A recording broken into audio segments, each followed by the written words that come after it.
Hey guys, Dr. Dex here. Welcome to the Dr. Dex podcast. This week, a very special guest, a good friend of mine, Mr. Andrew Panalitis from Ontario, Canada.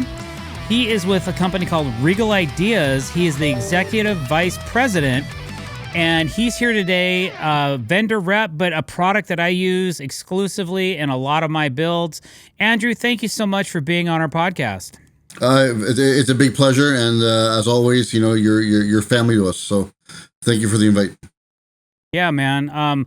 We had to get through some bigger influencers before we could start getting into some of the products we use and things like that. But you know, it is a construction podcast, and it's specialty deck building. We've had a lot of other type of construction people on the podcast, but I want to also introduce people to industry leaders that they can always look at and reach out to and ask more information about the products and so on and so forth. So give me a quick rundown, Andrew, of basically your current status with that company, you know, what you do on, on a daily and maybe on a weekly basis. But don't get too deep into it, because we're gonna rewind a little bit and go back before we go forward. I love it. Well, okay, so you called it out. So I'm the executive vice president of Regal Ideas, head office based in British Columbia. I'm based out of just outside of Toronto.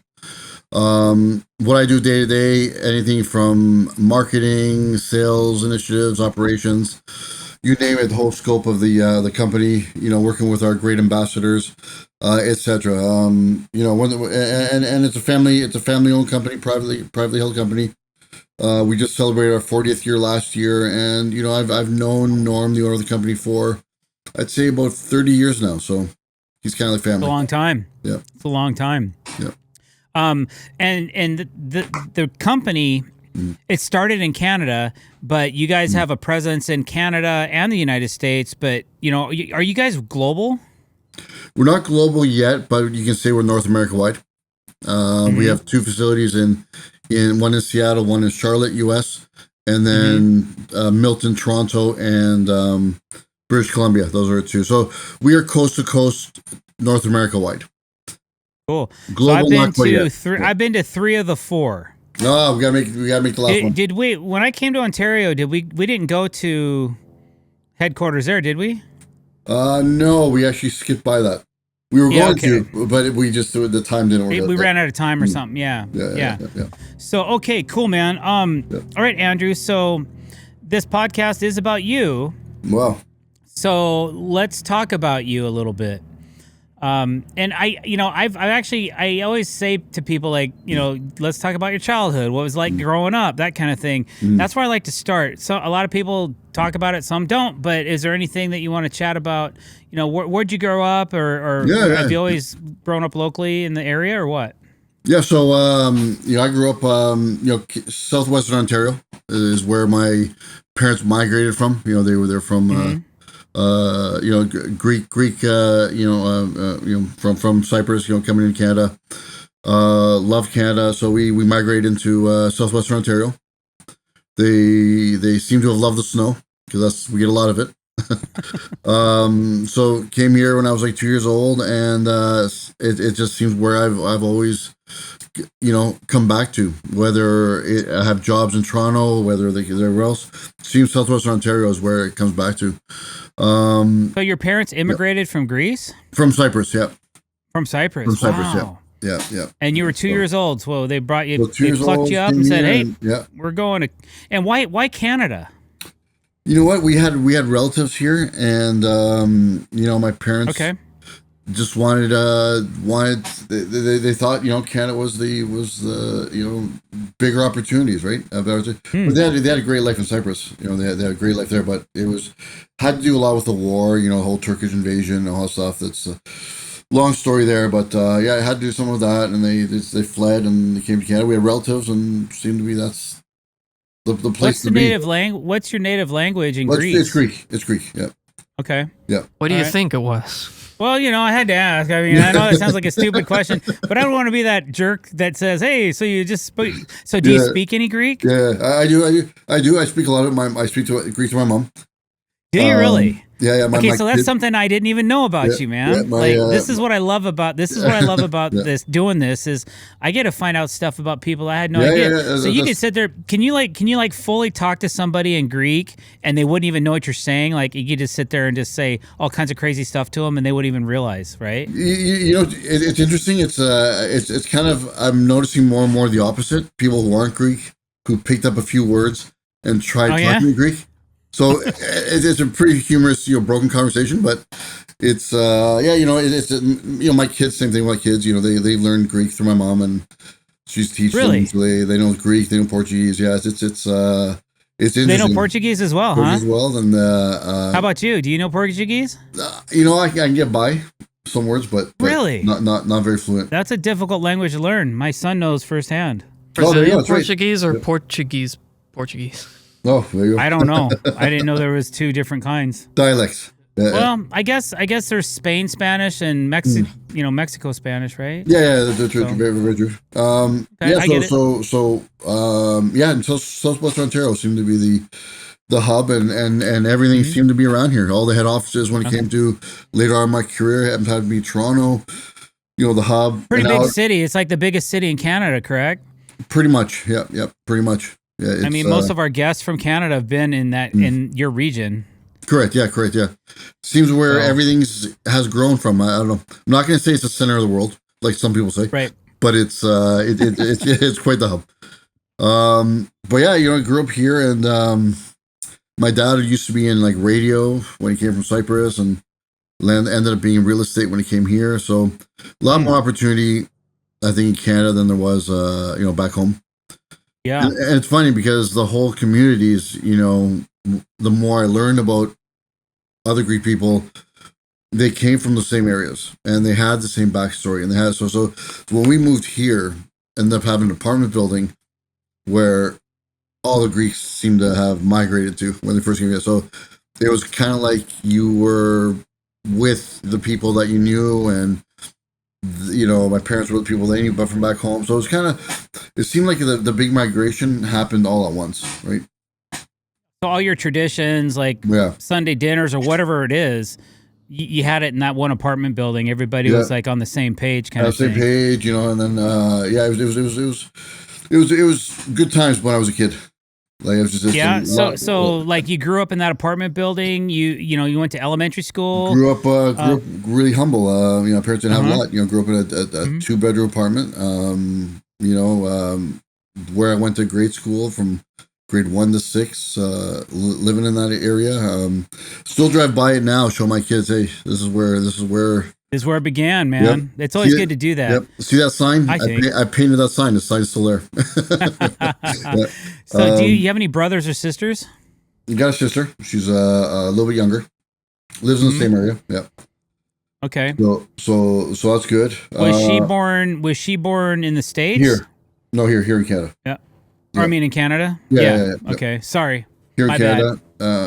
She lives very local, and which is nice. So it's kind of nice having everybody around. But like I said, I mean, growing up, I had a very different maybe upbringing or childhood, and when I think about it all the time, it is different. I remember the times where the principal, they called us in the classroom in a room and said, hey, your son has something special, and we want him to paint and do art, and he doesn't have to do math or English or this and that. What? He just wanted to paint.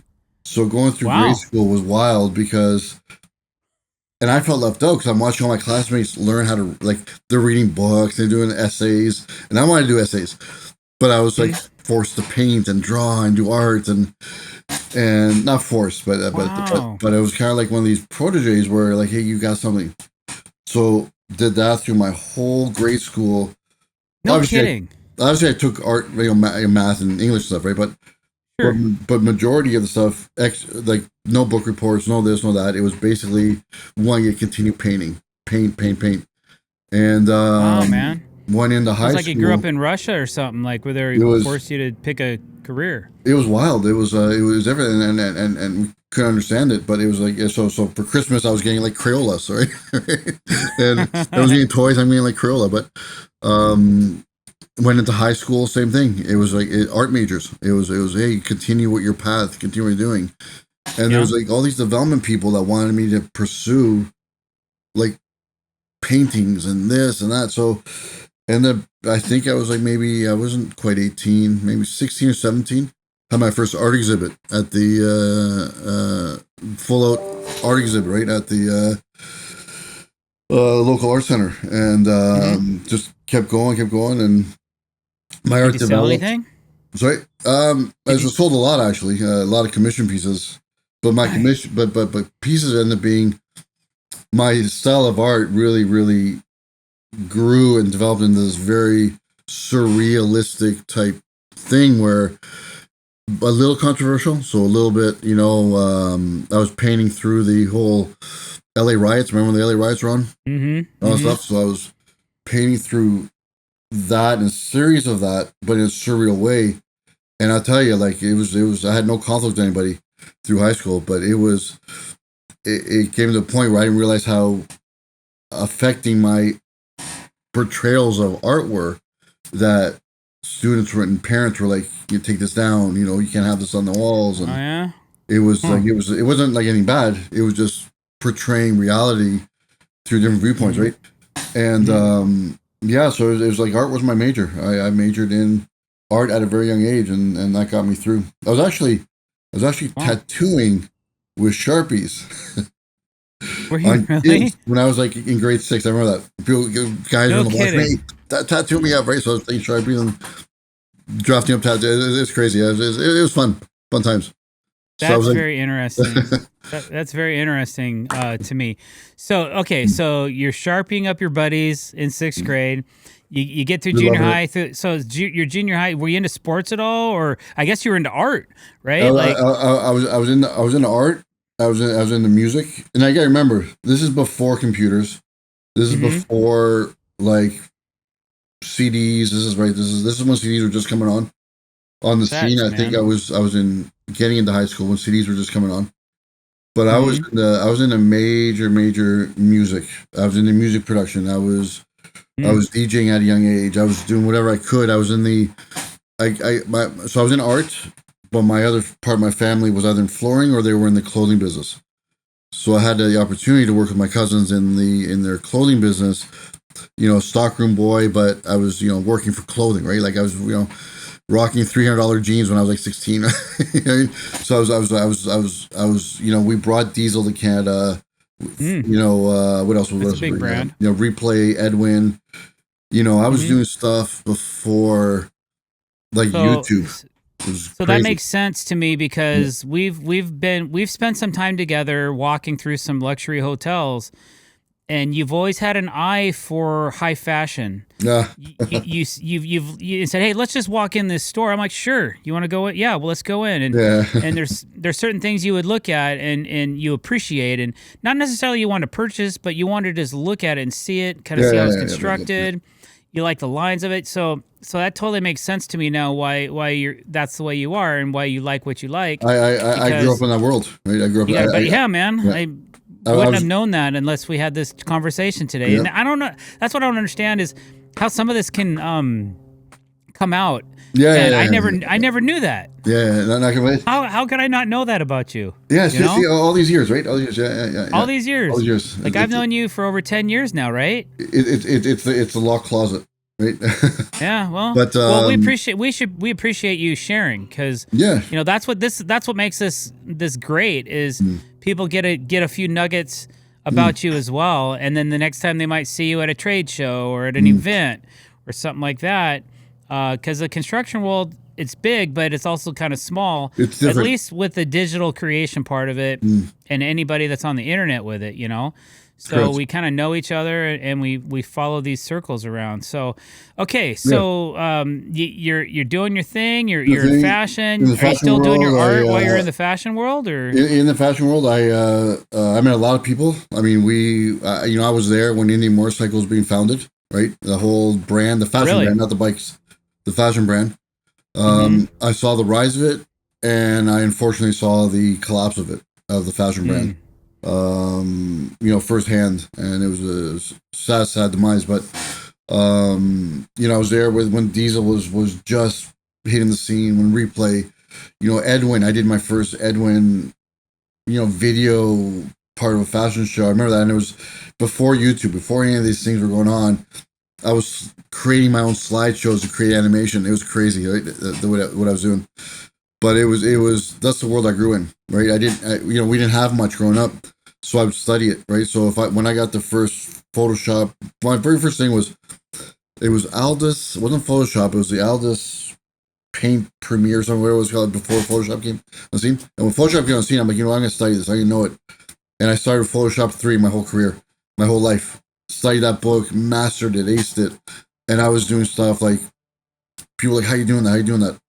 So I just continued to study and grow through that, and combining that with art and my music and all that kind of stuff. But the fashion world got me into the music scene, and in the music scene was, I was selling mixtapes at college to make side money, which was crazy. So when you got out of high school, so in high school, again, no sports, just doing your art and kind of into fashion and into fashion, music, fashion, music, okay. and yeah. And then you got out, and then you went to college. So where'd you go to college?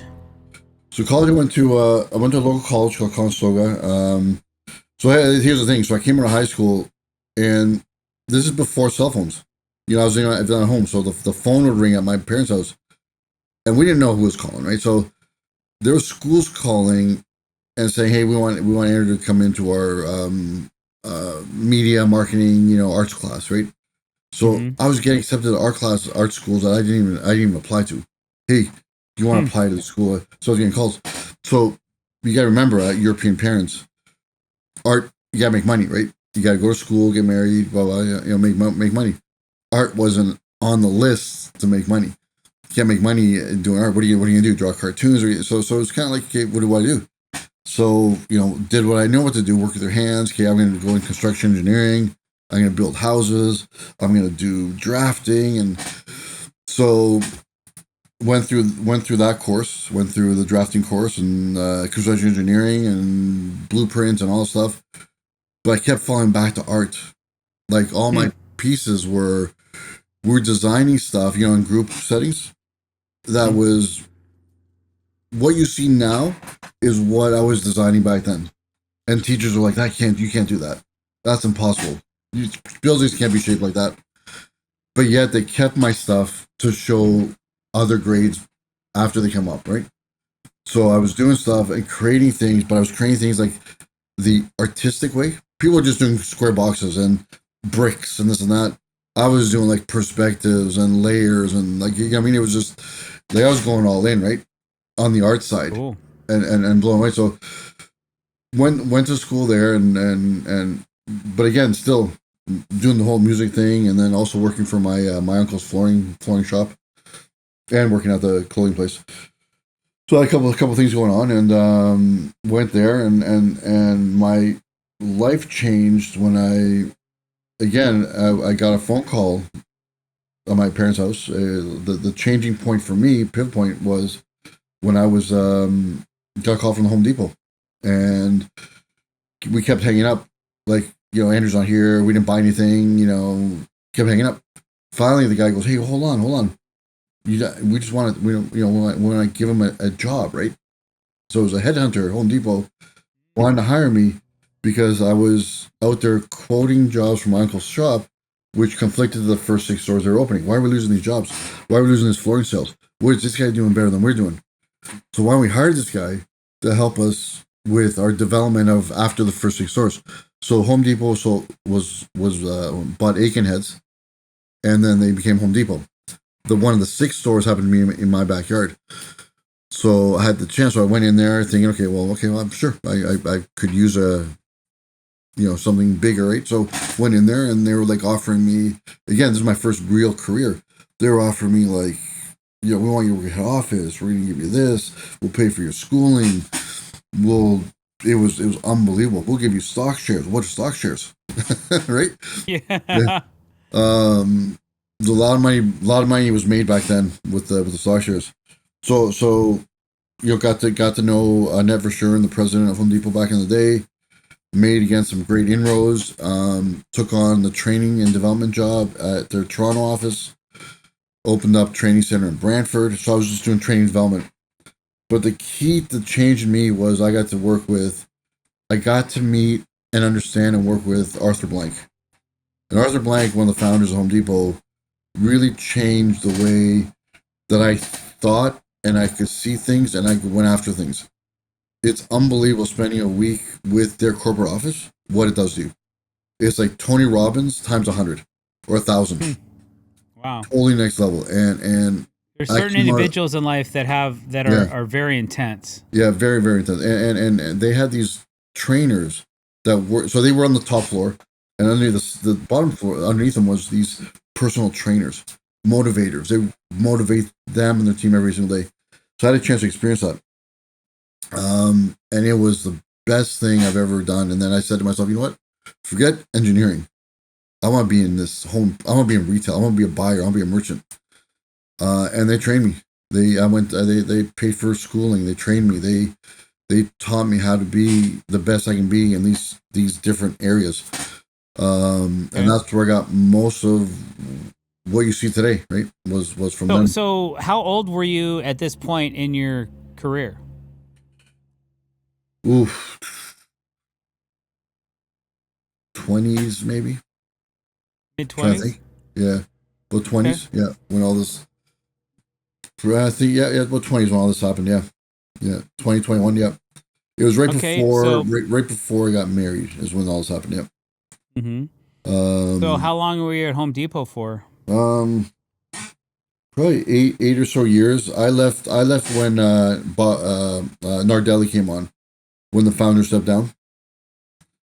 I kind of left, but a lot of stuff happened in there that part of my life. That a lot of stuff happened within that time frame. Right. It was, getting married, all this stuff, and then my father passed away like weeks before I was supposed to get married.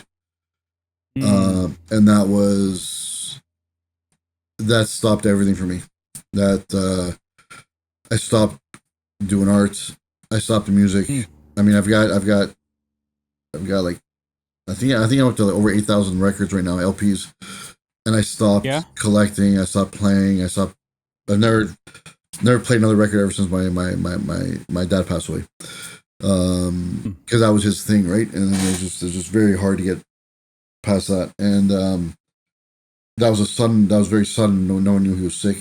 Getting married, the guys just go out, went to this event called Life. Some major DJs I was following were there. Ended up, my buddy's like, hey, we gotta go. And I go, it's midnight. The guys haven't come on yet. Oh, no, we gotta go back. Driving back home, wouldn't say anything. Roll up to the hospital, and the guy says, I'm sorry. So I guess my mom called him, said, you gotta drive Andrew back. And it was so sudden. Like, we didn't even know he was sick. It was just so... Wow. So sudden. Like that, huh? Just taken away from you, huh? Yeah, and then just weeks before the wedding, and then not knowing what to do. So everything kind of was, not say falling apart, but everything was just happening at once. So Home Depot, Nardelli thing, a lot of chaos happening when he came on. So then I got headhunted by a company called Home Hardware, which I thought, okay, that was great. That was a fresh start, brand new. That's what I needed. But I went in there with the Home Depot mentality, right? I had something these guys didn't have. I had the training. And I was one of the very few that came from the outside into a very structured family type business called Home Hardware, which is a giant retailer now and one of our big customers. And I was fortunate to have that opportunity to work with them and understand that grade. But I came in with this from the Home Depot, bringing all these skill sets, bringing all this knowledge over to them. Mm-hmm. And again, pre-cell phones, right? Pre-cell phones. I was on a committee that brought the BlackBerry into Home Hardware. Think about that. Oh, wow. Think about that. Yeah. I was still using the hand scanners. Remember the hand scanners? You pinch it and scan my hand. So there's that. So there's a lot. The internet was just coming on, right? voicemail was just starting to be used. So when I look at the evolution, I think that you and I, our generations went through, pretty amazing that a lot of people aren't going to experience what you and I just did. No. Yeah. Not even. Yeah. Yeah. Which is a shame, right? That's and I think that's what, first of all, I think that's what makes you and your DNA, as far as the artistic side, is the fact that you got to see these evolutions, right? Yeah. And you got to work through it and not be given to you by just a computer software, right? Mm-hmm. Like you continue to build stuff as an art form. And I'll tell you, that's one thing that attracted us or me to you, was the fact that you're the real deal. But we'll get into that later. We'll get into the real deal later. Yeah. Yeah, we're going to talk about that in our bonus episode. Yeah. Right, Cal? Sure. Yeah. Yeah, there you go. Yeah, man. Okay. But, all right. So you've been at Home Depot, you go to Home Hardware. Yep. And what are you doing for those guys? So Home Hardware, I was a national buyer. I national. I started off as a pricing analyst when they bought Beaver Lumber, again during an acquisition. Help price position their LBM products where they need to be, build price shopping strategies. Then an opportunity came up to put LBM product into the distribution center, which they never had before. LBM, what's that? Lumber and building materials. Okay. So it was a hardware distribution center, but I was bringing in LBM. So my very first product was dry core, 2x2 panels. So I brought dry core into Canada. You ever heard of dry core? 2x2 subfloor. The subfloor panel goes on the floor. Oh, is it like carpet or something? No, it elevates your carpet from your concrete floor. Oh, okay. Keeps it dry. Yep. Introduce that into Canada through Home Hardware. Everyone's like, you'll never sell a pallet. People aren't going to buy pallets. We're a hardware distribution center. Man, they're buying truckloads. Wow. So that's it, right? My number 2 vendor I brought on was who I work for now, and that's Norm and Regal. Mm-hmm. And Norm was knocking on the doors, and he was handing, we had a railing line, but we weren't sure about it. And when I took over, I didn't really know railing. But everyone said, you got to give Norm a chance, So I said, hey, let's give Norm a chance. And it was unbelievable. Like $2 million the first year, 4 the second, 8 the year after. Kept doubling sales. And Norm did everything he promised he would do to deliver those results. It was unbelievable. So that was and we're still with him today, right? 30 plus years later. We're doing a lot of good business with our dealers, great people, great family structure. So I worked on the LBM side for forever. But I think what happened is I still had that Home Depot mentality of, strive to be better, strive to be the best, right? Because it's in you, right? It's in your DNA. And I was pushing so hard. Sometimes you forget how hard you push when people aren't structured different ways, right? So it came to a point where I knew I had to move on was when this article came out in this magazine that said, top 3 decision makers at Home Hardware. And I remember I was an outsider coming in. Mm-hmm. So we had the CEO, the founder, the CEO, and I was shocked, and then Andrew Panalitis. And I'm like, and remember, I'm the rookie. I'm the right. I'm like, wow, okay, and that's only because something Home Depot taught me, and that's to get published, get into associations, get known, and then you got known, right? You open the door to yourselves, and that's one thing. If I tell anybody, is just get published, get your name out there, get published, and so that's what happened, right? And then you know what? That's solid advice, Andrew. It's just continue putting your name out there, right? You put your name out there all the time, right? Yeah, every day. Yep, and everyone should, because that's the only way you can build you as a brand. And you're only as strong as you, right? So what happened is, so I grew to the whole, I kind of peaked there, and I had an opportunity to go to another place and I knew distribution.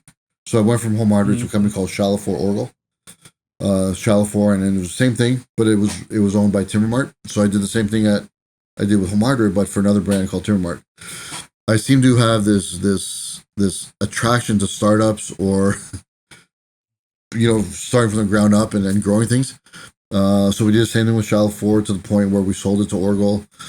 As we sold it to Oracle, it was writing was on the wall. It was kind of like I was kind of selling it, but I was getting myself out of a job, right? So, as I grew through the ranks, and then Norm came and Ernie came to me one night, and they said, "Hey, listen, we're social." And this is when social media was hitting. Social media is coming on the scene. We don't know what we're doing. We don't have a social media analyst. We don't even have a website. We got a Word page. It really was a Word, Microsoft Word, like published. We don't know what we're doing, right? So why don't you come work for us? And I thought, and we were friends, and I'm like, man, that might change the dynamics.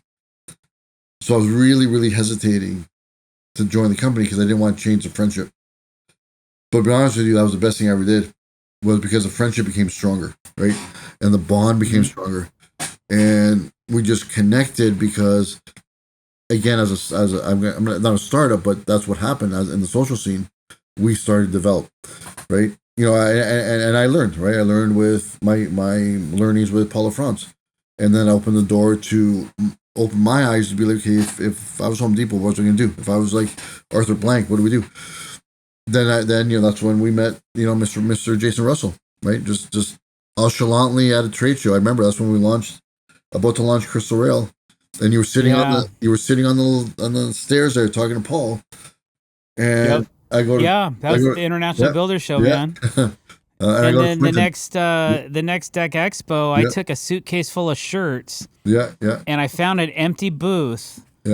In the middle of the show at Deck Expo, and I opened up my suitcase and I started handing guys shirts, and I had the aisleway packed, clogged.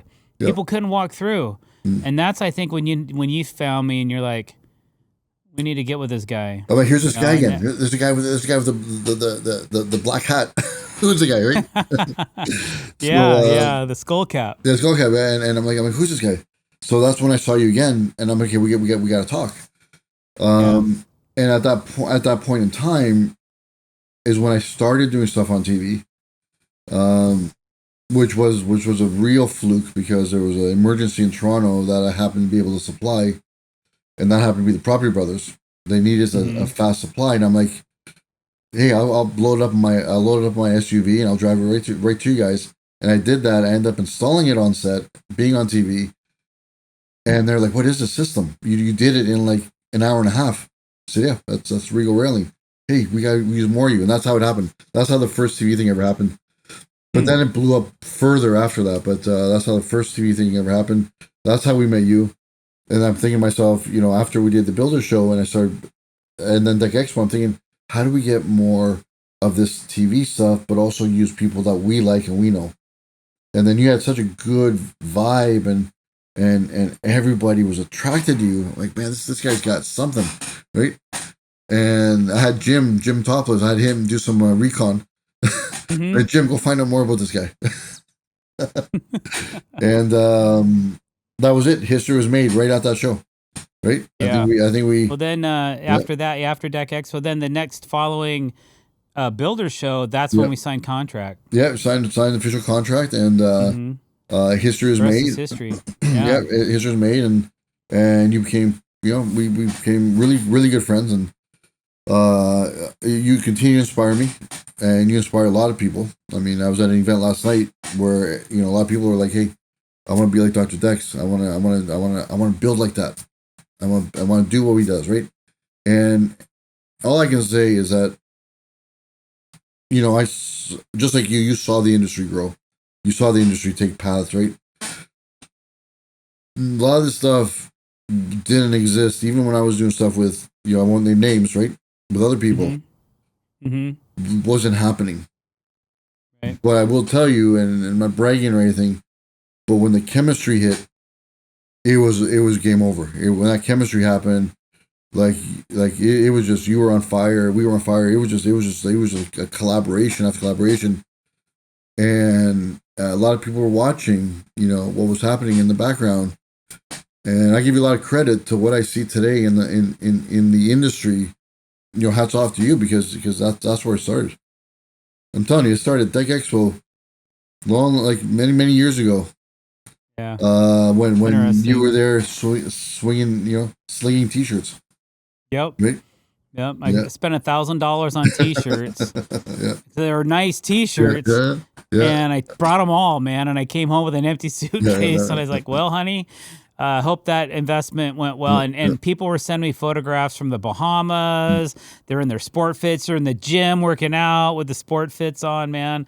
I felt pretty solid about giving those away. But it's enough about me, Andrew. Oh, yeah, sorry. Let's stay focused here. Stay focused. I do appreciate the kind words. Thank you very much. But again, so you spent 8 years at Home Depot. You spent how many years at Home Hardware? Probably another 8 to 10. Okay. And then, so you're 20 years into your career. Yeah. And then you get hooked up with Ernie. Now, Ernie is the guy that used to do your position. Yeah, Ernie was our president at the time of Regal Ideas. Great guy. And like I said, I mean, we're all family. It's all family. You feel like family. And that's one thing I really enjoyed about all the companies I've ever worked for is that you felt like you were family. There wasn't, fortunate enough that I was never in a position to, feel those corporate things that people talk about, right? It always was a family thing, as I go through the channels. But it was a great opportunity to not rebuild, but enter the new phase, enter what social is going to be, enter the TV world, and do stuff that just makes people say, well, why are they doing that? So. Right? Before you took on executive vice president, I knew you as what was your title again? Dishwasher. Dishwasher? Yeah. I thought it was a hand dryer. Hand dryer. Dish dryer? Yeah, no. No, it was something to do. Marketing. Marketing. Yeah, I was a marketing director. Okay, marketing director. And in my opinion, you have some of the best marketing I don't know what the word is I'm looking for. It's really good, man. Like what you do, the way you push a product. Well, I appreciate it. From the way you label a rail post or a box of screws, all the way to the promotion and the way you share your products to the public in a trade show, how you promote the company. Everything is done with a level of pride that is comparable to any other company at the show or above it. And that's something that resonated with me was you really like to put things front and center, and it's so much so like you're putting cardboard cutouts of me and putting all kinds of different things, pictures, and I like this, let's do this. And you always had a really cool way, hey, sign this picture for our office kind of thing. Like you just always had a little extra to it, and I that's something I really enjoyed and I like about you personally is the way you put your touch onto things. And I remember the first couple times that you and I went to shows together, it was always important to you that I was put in a nice hotel, in a nice room. If it wasn't acceptable, we moved hotels. If you didn't like the vibe, I don't like the way that I don't like the way this air conditioner smells or whatever it was, man. And then the fruit baskets or the gift, like this. Just to make somebody feel special, like you walk into your room and then there's this beautiful fruit basket with a thank you card in it. No other company I work with, well, except DeWalt, they did some really cool stuff too. But you went above and beyond, and man, I was just like, what's going on here? Like I can't eat all this. But you know what it is? It's that I grew up the old school way. Right, I mean, I fast tracked through school, and it's just a very old school way, right? I like, just I appreciate people because people make things happen. So if it wasn't for the person, I wouldn't be where I'm at today if I didn't have those influencers, right? That helped me throughout my career. And it was all about taking care of that person because that person's gonna, take care of you when it's time to do that work, right? Put that work in. I mean, and you're right. You're right. That's one thing about me. I will not stay in a hotel that doesn't allow you to sleep well, right? You're a little bit of a germaphobe. I'll admit it. Yep. But that's okay. I totally get it, man. But the thing I love about Andrew, he's the kind of guy, like, if he's hosting you, then he makes sure, hey, you need a water before we go to bed? Hey, is there anything you need for the room? Let's go to the store really quick and put it on my tab. Yeah. He's like, it just makes you feel, it gives you a warm and fuzzy feeling, man, because, like, wow, this guy really cares about my well-being, and I'm grateful for that. And I don't forget, those are the kind of things you really don't forget when you're up and coming. You know, is when somebody's kind of taking care of you. You're looking out for my back. You're like a medallion on my back. You know, like, there's been a few times at dinner you've, like, leaned over and said, "Hey, Jay, hey, you know, like, maybe not talk about that right now. You know, I'm just, and I don't drink, you know, so I'm just like all high and mighty on myself." And Andrew's like, "Yeah, you know, maybe you should tone it down." You know? And I started thinking about it. My wife said the same thing. Yeah. You know, so I was like, okay. We had some good times, and you know, there's a couple times I was a little overprotective, right? But that's okay. Yeah. Because you know, you got to protect what's yours, right? Yeah.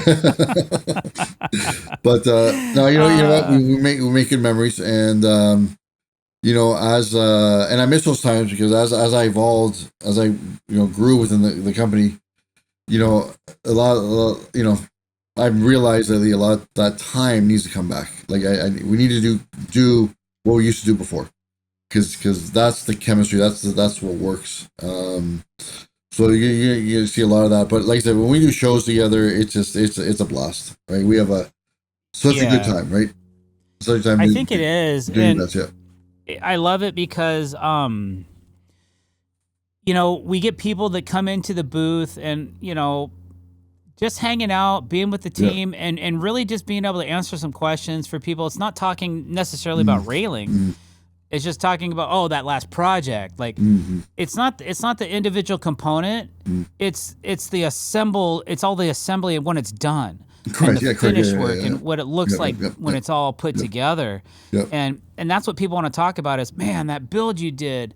Oh yeah. And you happen to be standing, and you know, here's crystal rail and it's in its raw form right here. You know, you can take a look at it. So that's been a very fun part of what we've done together. Well, and you're right about. So I'll go back to what you said before about, you know, packaging and this and that, and trade shows and labeling yourself. When we came out of my first show, and that's when the show I first met you at, it was 2017, and we won Most Innovative Product at IBS. Okay, that was my first real IBS show. But we went in there, and our whole booth was branded. Crystal Ray was branded to, like, more than you see it today. And we got runner-up. Like, okay, you know, like, you're in the finals. We come to the stage and see what.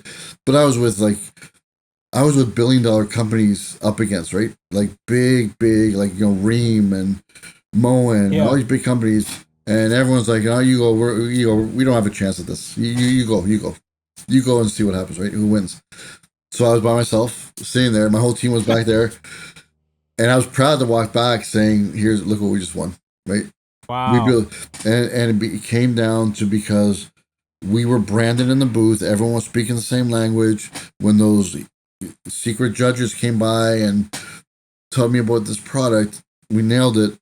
That was probably one of the best achievements ever, because it was raw, right? It was right out of the gate, raw. It was unscripted, but we all knew what we had to do at that show.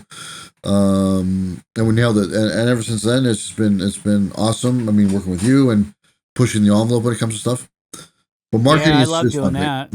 Yeah. Okay, so we're gonna flip into something else, Andrew. Yeah. My big opportunity. Let's talk about my big failed opportunity. Yeah, what's that? So Andrew invited Andrew, this whole TV thing that you got going on. Yeah. You've become really good friends with a gentleman I used to listen a lot to. A song called Ice Ice Baby. Yeah. And this gentleman named Vanilla Ice, right? Yeah. And he has this TV show, or I'm not sure exactly where they're at in the sequence of that show, but they wanted to put, I don't know how you did this or how you got involved in it, but you asked me, hey, you want to be on an episode of Vanilla Ice's show? And I'm like, heck yeah, man, count me in. When do we go? Give me a plane ticket. I'll be there. We'll work 24 hours a day. Yeah. So stoked. Yeah. And then 2 weeks later, I call you and I'm like, dude, I'm at the hospital. I just blew my Achilles in half. Yeah. I'm in a cast. And you're like, yeah, I don't think you should probably come. I said I could probably do it, but I was limping pretty hard at that point. You know, I did a big mistake and I was I blew my leg apart. and that was a very sad moment when you told me that. When you told me that you couldn't go, honestly, it was like the walls were caving in. Because I had all planned. I had it all planned for Dr. Dex to be on the Vanilla Ice project. And, the Vanilla Ice project. It was just devastating for me. But I tell you that how that happened. So we were at the Builder Show, and there's all this commotion happening behind me. Right, I thought it was a fight or somebody fighting, or there's a crowd. I'm talking this massive crowd like towards us, right? And I'm just trying to get out of the way, and the crowd came around our booth, and I bump into Rob, who's at Vanilla Ice. He goes, hey, I'm like, yeah, I know who you are, right? And he goes, what's this? I go, it's Crystal Rail. And he goes, it's exactly what I was looking for the build I'm on. Give me your card. I give him the card, and he goes, okay, someone's gonna call you. And then the crowd dissipates, right? And I thought, okay, yeah, whatever. He's not gonna call me. He's not gonna remember, Regal Ideas, right? So the show was over. 2 weeks later, I was in Nashville building for the Property Brothers, and it was hot. And I remember that. Yeah, and I was a roof deck. We talked about it. You actually FaceTimed me. Yeah. That's right. Yep. Yeah, because I was still broken. Yeah. So I was on the rooftop deck. I was doing these railings for the Property Brothers. You're sweating bullets, bro. It was hot. So that was the Property Brothers. So then, as I'm doing this railing, I get a phone call, and it was Samantha from the show. He goes, hey, I got your card, and you're on our board. I go, what board? He goes, you're on a board in the trailer. You're on the board, and Rob wants to meet with you and go over the project. I go, you mean Vanilla Ice? He goes, yeah. When can you come down? And literally, so I'm on the phone, put on speakerphone. I'm looking for flights as we're talking. And this was in the morning, and I say, you know what? I can be there in the afternoon. I literally told the guys, I'll be back. No kidding. I left the Property Brothers build, got on a plane. I called Ernie on the way. Ernie, I got a great opportunity. I'm going to go visit it. And he goes, he didn't know what it was. He goes, yeah, okay, go get it. Flew down to Florida, landed, and it was hot. It was hotter than Nashville. I show up on set. So I go to the set, and I'm sweating now, right? Because I'm rushed from the airport, and I'm sweating. I'm telling you, I can't even see. That's how hot it was. And I'm trying to see where Rob is, Vanilla Ice, and I see the trailer, and Samantha, oh, hey, nice to see you. Welcome. Rob, he's up there. So he was on the boom fixing some roofing. Like, literally, he's up there doing some flashing and doing the roofing. And then I didn't really know Wes at the time. And I'm looking around the set, and I see Wes, and he had a guy pinned up against the building. and he's like, just, I guess he did something wrong, and he's just having it out with him. And puts the guy down, comes over, sees me, and goes, you're not from around here, are you? Because I'm like sweating. I'm like, I need some air. I'm from Canada. Yeah, I go, I'm from Canada. He goes, yeah, let's go in the trailer. Go in the trailer. That's how we first met. Calls in Rob. We have this great meeting. We go up there to where the house was. I measured up the balcony. There's a few things that we had to overcome. I said, I can do this. And I said, okay, if I bring down some celebrities that I know, and we can build this thing. And he's like, hey, yeah, sure. So literally, we were like, the house had to close, and they had to finish shooting, and the big finale. This was like weeks after weeks. So took the measurements as I'm flying, and then I get back on the plane, fly back to Nashville while I'm ordering all this product. That's when I called you, and I said, hey, listen, I got an opportunity for you. Do you want to be on the show? You're like, yeah, let's do it. And then you get hurt. Yeah. So bummed. So long story short, ended up doing the show. I delivered everything that I said I was going to do. Went there with the team. We won't talk about that part, but wish it was you. I know, me too. And would have been better now today if it would have been. Yeah. but we are doing the Vanilla Ice Beach project, which you're going to be on. We talked about that. So sure. you can be on those shows. We'll see. No, 100%. Calvin's like, huh? 100%. We gotta get Calvin on too. Calvin's going to be there, absolutely. Yeah, it would be a family affair, right? So yeah, well, we got to do our YouTube channel episode from there too. So since that moment, there's been other things where we got involved with Brooke Shields and etc. And there's all like leads from like Rob and etc. But we just became really good friends from being able to deliver on time. And he goes to me, man, you're one of the few people that does what they say they're gonna do. Everyone else was late on the set doing stuff. So we kept in touch, and whatever I can do for the show, I'll help. With John Foss, and I've been helping out with the Beach Project, and whatever I help with, just like you. If there's anything I can help with you, I'm always there, right? 100%. I don't call in favors, unless I absolutely have to, though. That's just kind of. But that's what's authentic about our friendship is when you need something, you ask. If I haven't seen you for 6 months. And I'll be honest, full transparency here. I work for Regal Ideas as well. I'm compensated for showcasing your guys' products on my decks, and it's a beautiful relationship. And I'm so proud to be an ambassador of your product. And I feel like over the last 7 or 8 years, man, we have just really been killing it. And there's always going to be highs and lows in every relationship, every business relationship. And I can just see right now we're just coming out of this lull, and now we're getting ready to we're ready to go next level. We're ready to hit the atmosphere with this, So I am looking forward to whenever that is. And you know what? We've brought a lot of people with us along the way. And when Wes came on board as well, right? Wes. I love Wes Kane. We got to get him on this podcast as well. You have to. And Wes is a great guy, and he's like you. So when I had both you and you're both at the show, it's like yin and yang, because when you're on, he's over there doing something else. When he's doing this, you're doing that. So the energy was great, and the best moment I ever had with you two when you first met and you guys were both helping each other about social media. You sat in Nashville.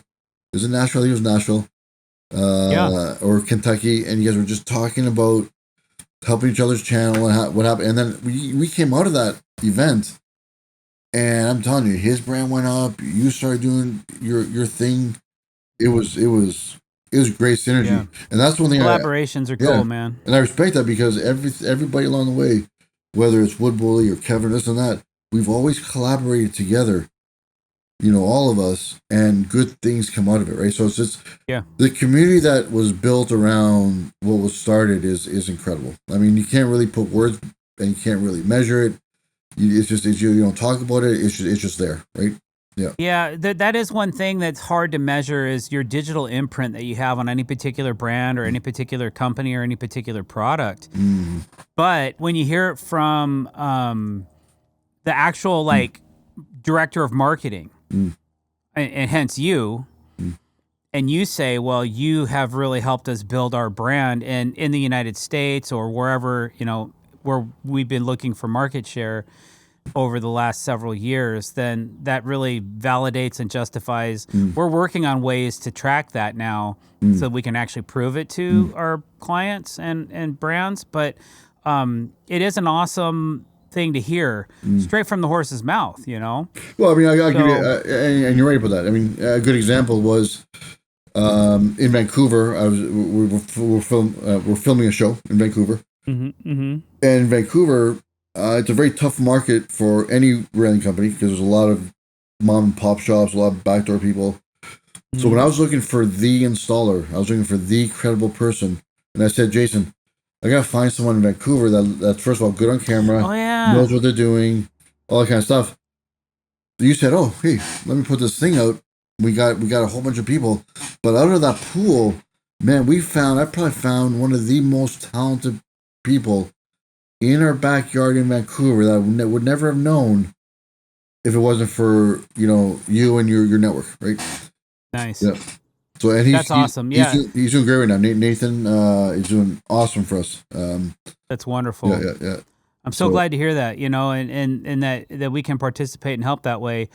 We do have a pretty big reach, and I'm really proud of that as well. And the thing is, you got to keep the foot on the gas. I thought, hey, we'll hit a certain level of our social, and then I can just let off the gas and coast. But you can't. No. You're constantly engaging with your audience, and that's what this podcast is kind of about. Is just putting another finger in the frying pan, just to get another stream going out to people. Like we're hitting a whole different audience with a podcast than we are with a video channel. Yeah. So but even though we're videotaping this as well. But you're also diversifying what you do. You're not just you're a deck builder, but you're also a artist. You know what I mean? I've had a lot of people comment, the people that have actually listened to more than one of our podcasts, and they all said they've enjoyed listening to them. They're not like a standard podcast. For one, we're on the job site, which, sometimes you can tell, sometimes you can't, but there's trains, planes, and automobiles running around and stuff, and it's just a more gritty live scenario, and it is what it is. But it's interesting to hear what other people think, and if they said, "Hey, we hate this," then we might take another approach. Okay, Andrew. So we're at Regal Ideas. We've been there a while. You're basically second man on the totem now, and you got a lot more responsibilities, a lot more duties, a lot more stresses, and all that stuff. What do you see for the future with Regal, with you and Regal, and where the company's going? What do you want to share with us? Anything coming up? So one thing one thing about the company is that we're vertically integrated, right? So we don't make for anybody else. We produce our own product. We melt our own ingots. We don't use recycled aluminum. So we have the ability to really continue to push the envelope. Crystal Rail was one of those achievements where we push the envelope. But because we're also in retail, we gotta really run that out. So if we come up with a product, it's not just a 1-2 year phase out. We're going like 10 years out, because you gotta get that investment back. Plus, you gotta start making money. Sure. So that's why sometimes when you see like our railing is a staple. When Norm invented Regal aluminum railing, the locking pickets, the 4 fasteners. That's just the claim to fame. That's the standard, right? Crystal Rail pushed the envelope. Now what we're doing is we're going to push the envelope again. So you're going to see something that's going to come out hopefully next year, but it's going to push that envelope again. And in the railing world, obviously, you'll get to see it first. And anybody else who wants to work with us, but you get to see it first. It's going to be next level. Awesome. But one thing about us is safety is always first. So we'll never compromise those values. So why we don't do certain railing types is because we don't want to. It's in our DNA. Gotcha. Where I see the future of like the whole backyard. Our future is the backyard, right? We want to expand into the backyard. So beyond railing. That's where Regal's going. All right. That's what Regal 1 is, right? So Regal 1. Regal 1. Yeah, Regal 1. That's where we're becoming this entity. So, Cool. that seems to be the future there. Well, we have a few things that we want to chat about, Andrew, but we're out of time for our standard podcast. Wow. Everything else that we want to talk about is going to now be in our. Sorry, Calvin. I got to move a little bit. I'm old. I keep making noises. I keep kicking the mic stand. I keep touching things. He doesn't like that. What you do is you move the mic while you're talking, so I can't cut it. Oops. My bad. When you move the mic without talking, I can cut it. Hey, guys, that's my fault, not his, not Calvin's. Calvin is a master editor, and he's got multiple certifications in doing this stuff, but he can only do so much with the talent that's presented itself today. And I can yell at you because you're my dad. That's right. I wouldn't yell at anyone else. That's my son. Like that. DJ Studio Man is my son. He's allowed to talk to me a certain way. No disrespect. So we've got a few things, Andrew, that I want to chat about, but it's all going to have to wait. If you guys want to hear it, It has a lot to do with we'll give them a teaser. Drones, cars. There was something else that we were going to talk about that I spaced on. Oh, rock and roll. Hey, see this? Yeah. This is our Aftermath brand, lifestyle brand of the year. Yeah. We'll talk about that later. That was, nice. So, it's yeah. So if you're into cars, if you're into rock and roll or drones, then go subscribe to our Patreon channel and get the final 30 minutes of this podcast, guys. But for now, that's all the time we have for Andrew Panalitis with Regal Ideas. Thank you so very much for being with us. Thank you very much. What a great time just learning a little bit more about you and what you're all about, brother. So thank you. I learned a few nuggets myself, so that's always nice. Calvin, hit that music, and we will see you soon, guys. Have a great day. Over and out. Thanks. Peace.